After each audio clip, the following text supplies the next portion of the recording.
Indiana Fever head coach calls out officiating double standards after loss to Wings.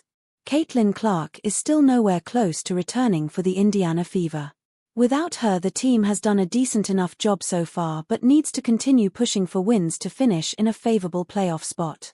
After losing both their substitute point guards, the team signed a replacement but knew it would take a few games to get adjusted to the new system.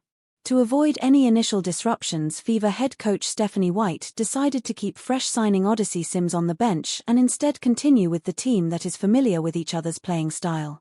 The lack of a true passer became apparent when the Dallas Wings started attacking the Fever's passing lanes, forcing turnovers and using those opportunities to score on the other end. To make matters worse, the home team was called for a lot of fouls, which the Wings used to their advantage and pulled into a commanding lead.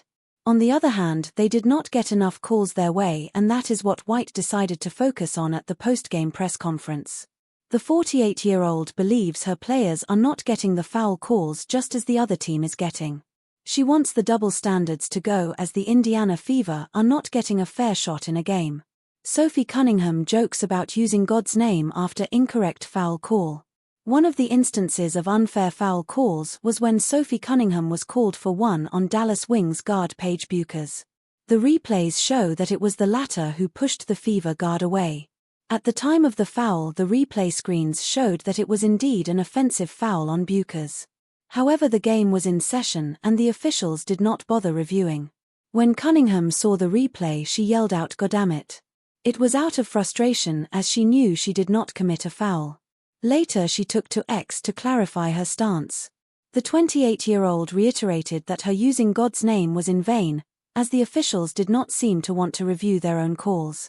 She scored 14 points and helped the Fever stage a comeback, but it was also in vain. Loss sees Indiana Fever slide down the standings. The Indiana Fever mounted a furious rally in the fourth quarter and brought the deficit down to 1 point. At the end, they could not get their fairytale ending, as the Dallas Wings managed to stop the home team from getting an easy shot at the basket. The 80-81 loss will sting a bit, as the Fever could have won this game if not for some bad turnovers in the first half and the lack of focus in the third quarter when the Wings built up a lead. After the last 5-game winning streak pushed them up to 5th in the standings, this third loss in the last 4 games has brought them down a notch.